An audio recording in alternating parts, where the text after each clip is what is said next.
mratibu wa bajeti ashasema kuwa Busia kuna pesa ilikuwa diverted. Sisi tunataka kusikia kutoka kwa gavana akituelezea hiyo pesa ilipo divert ilienda kufanya kazi gani, na hiyo kazi ilitusaidia watu wa Busia kivipi.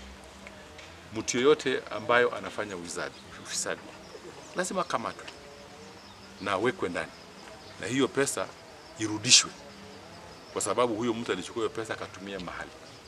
Wale walichukua hiyo pesa wakaenda kufanyia raha, kwa hakika kuna vile tunaweza kupata hiyo pesa back. Na hawa pia sasa basi watumikie kifungo. Hata Biblia inasema kuwa ule mtu alifanya dhambi mwenyewe adhibiwe, sio kupeleka kwa watoto yake, kwa sababu kuna wengine wanasema ile mambo ulifanya mabaya itaenda kufanyikia kwa watoto yako.